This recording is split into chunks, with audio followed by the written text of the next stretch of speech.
안녕하세요. 교사 아카데미 바로 시작하도록 합니다. 오늘은 9번째 시간 기도원에 대해서 함께 보도록 합니다. 첫 번째 주제입니다. 우리를 보내신 이가 힘도 주십니다. 야훼의 사자가 아비에셀의 사람 요아스에게 속한 오브라에 이르러 상수의 나무 아래에 앉으니라. 마침 요아스의 아들 기드온이 미디안 사람에게 알리지 아니하려 하여 밀을 포도주 틀에서 타작하더니 야훼의 사자가 기드온에게 나타나 이르되 큰 용사여 야훼께서 너와 함께 계시도다 하매 기드온이 그에게 대답하되 오 나의 주여 야훼께서 우리와 함께 계시면 어찌하여 이 모든 일이 우리에게 일어났나이까. 또 우리 조상들이 일찍이 우리에게 이르기를 야훼께서 우리를 애굽에서 올라오게 하신 것이 아니냐 한 그 모든 이적이 어디 있나이까. 이제 야훼께서 우리를 버리사 미디안의 손에 우리를 넘겨주셨나이다 하니 야훼께서 그를 향하여 이르시되 너는 가서 이 너희 힘으로 이스라엘을 미디안의 손에서 구원하라. 내가 너를 보낸 것이 아니냐 하시니라. 그러나 기드온이 그에게 대답하되 오 주여 내가 무엇으로 이스라엘을 구원하리까. 보소서 나의 집은 므낫세 중에 극히 약하고 나는 내 아버지 집에서 가장 작은 자니이다 하니 야훼께서 그에게 이르시되 내가 반드시 너와 함께 하리니 내가 미디안 사람 치기를 한 사람을 치듯 하리라 하시니라. 두 번째 주제입니다. 하나님은 인내하심으로 확신을 주십니다. 기드온이 하나님께 여쭈되 주께서 이미 말씀하신 같이 내 손으로 이스라엘을 구원하시려거든 보소서 내가 양털 한 뭉치를 타작 마당에 두리니 만일 이슬이 양털에만 있고 주변 땅은 마르면 주께서 이미 말씀하신 같이 내 손으로 이스라엘을 구원하실 줄을 내가 알겠나이다 하였더니 그대로 된지라. 이튿날 기드온이 일찍 일어나서 양털을 가져다가 그 양털에서 이슬을 짜니 물이 그릇에 가득하더라. 기드온이 또 하나님께 여쭈되 주여 내게 노하지 마옵소서 내가 이번만 말하리이다. 구하옵나니 내게 이번만 양털로 시험하게 하소서. 원하건대 양털만 마르고 그 주변 땅에는 다 이슬이 있게 하옵소서 하였더니 그 밤에 하나님이 그대로 행하시니 곧 양털만 마르고 그 주변 땅에는 다 이슬이 있었더라. 하나님은 우리의 약함을 통해 승리를 주십니다. 300명을 세대로 나누어 각 손에 나팔과 빈 항아리를 들리고 항아리 안에는 횃불을 감추게 하고 그들에게 이르되 너희는 나만 보고 내가 하는 대로 하되 내가 그 진영 근처에 이르러서 내가 하는 대로 너희도 그리하여 나와 나를 따르는 자가 다 나팔을 불거든 너희도 모든 진영 주위에서 나팔을 불며 이르기를 야훼를 위하라 기드온을 위하라 하라 하니라. 기드온과 그와 함께한 100명이 이경초에 진영 근처에 이른즉 바로 파수꾼들을 교대한 때라. 그들의 나팔을 불며 손에 가졌던 항아리를 부수니라. 세대가 나팔을 불며 항아리를 부수고 왼손에 횃불을 들고 오른손에 나팔을 들어 불며 외쳐 이르되 야훼와 기드온의 칼이다 하고 각기 제 자리에 서서 그 진영을 에워싸매 그 온 진영의 군사들이 뛰고 부르짖으며 도망하였는데 300명이 나팔을 불 때 야훼께서 그 온 진영에서 친구끼리 칼로 치게 하심으로 적군이 도망하여 스레라이 벳시다에 이르고 또 답밭에 가까운 아벨모올라의 경계에 이르렀으며. 기드온은 이제 사사기에서 굉장히 이제 많이 등장하게 되는 위대한 인물 가운데 하나입니다. 정리합니다.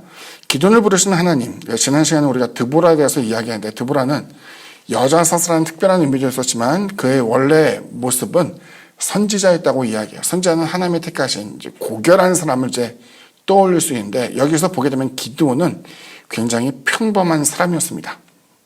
므낫세 지파, 그리 대단하지 않은 집안, 그 속에서도 자신은 가장 낮은 위치에 있는 사람이었다라는 것을 기드온이 이제 강조하고 있죠. 하지만 그는 야훼 하나님의 구원을 갈망하고 있었습니다. 그가 이제 궁금했던 것은 하나님의 사람이 찾아와서 기드온을 만나게 될 때에 아니 내가 알기로 하나님이 애굽 땅에서 우리를 건져내어 가나안 땅에 오게 하셨고 거기서는 이제 많은 전투를 통해서 큰 승리를 거두게 하셨다는데 우리는 왜 미디안의 압제 가운데 있습니까? 라고 괴로워했던 것이 바로 기드온의 모습이었어요. 그러니까 여기서 하나님의 부르심이라고 이야기할 때 하나님의 부르심은 어떤 하나의 혈통, 그래서 그 사람이 갖고 있는 어떤 그 좋은 집안의 내력 이런 것들이 아니라 하나님의 사역에 대해서 갈급해하고 혹은 궁금해하고 왜 하나님의 섭리가 이 땅 가운데 이루어지지 않는가에 대해서 절박해하며 괴로워할 때에 때로는 하나님이 그와 같은 사람을 택하고 있다는 것을 보여주고 있었죠. 적어도 오늘 본문에서는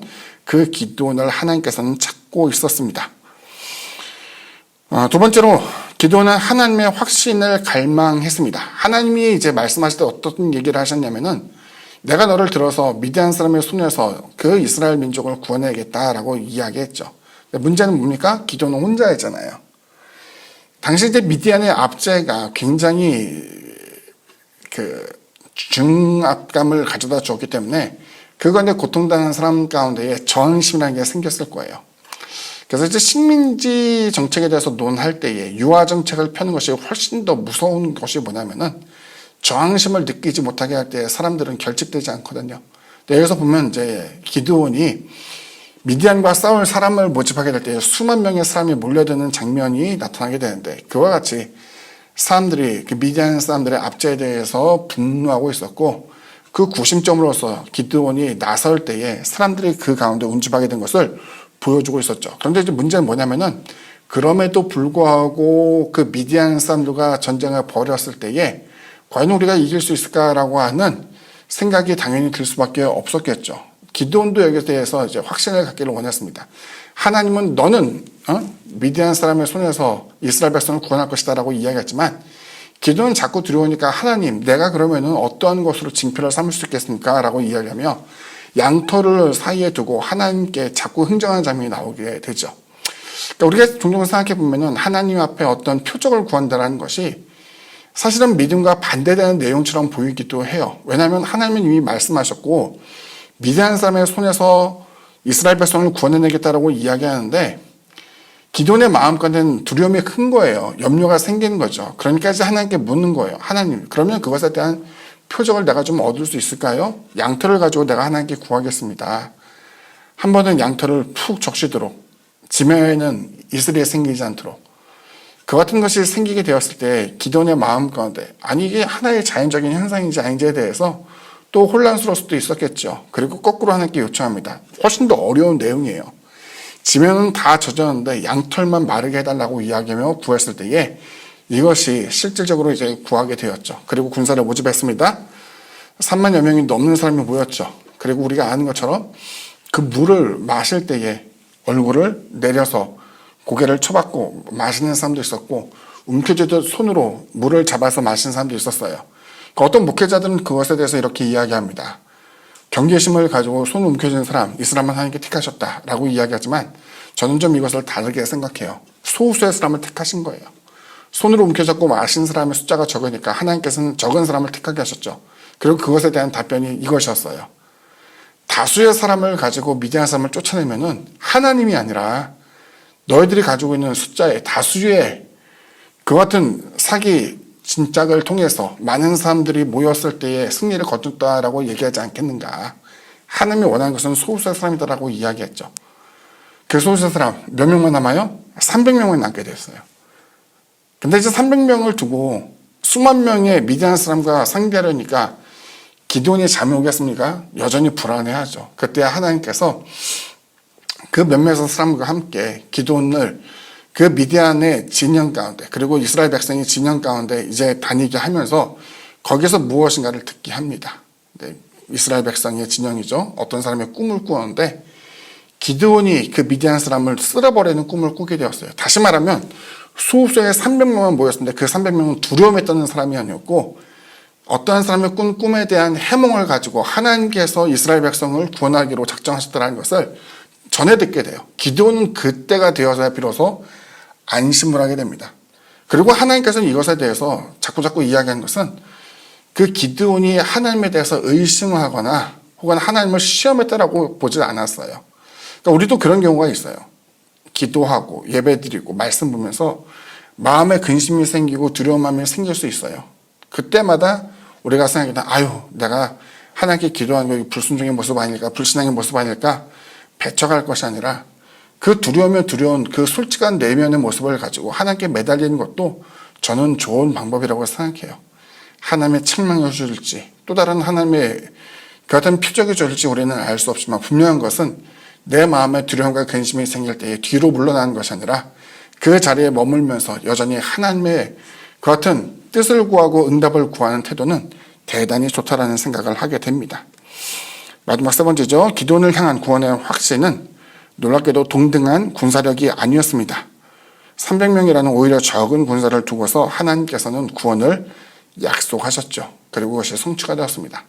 그 장면을 이제 추측해 보면 다 한 것 같아요. 그 항아리 횃불을 사이에 두고 숨겨놨잖아요. 그것을 깨뜨리고 성경에 보게 되면 이제 나팔을 불게 되는데 자다가 갑자기 깨서 번쩍번쩍이는 상대방의 칼을 보게 되면 그 사람을 나의 적이라고 생각했을 거예요. 그 병사들의 외침은 하나님과 기드온의 칼이다라고 이야기하는데 실제로 그들이 들고 있는 것은 횃불밖에 없었죠. 나팔밖에 없었죠. 칼이 없어요. 근데 칼이 없기 때문에 오히려 그들은 공격의 대상이 되지 않고 칼을 쥐고 있는 생면부지의 다른 사람들을 자신의 적으로 이해하게 된 것이었겠죠. 아무튼 하나님의 모든 계획은 성취되었고 이것을 통해서 기드온은 미디안 사람의 손에서 큰 구원의 역사를 이루게 됩니다. 오늘은 여기까지이고 기드온과 같이 하나님의 그 같은 공의를 또 사랑을 진리를 구하면서 하나님의 개입과 또 하나님의 동참을 간절히 구할 때에 하나님의 신실한 도구로서 쓰임받게 되는 저와 여러분 되기를 기도하겠습니다. 감사합니다.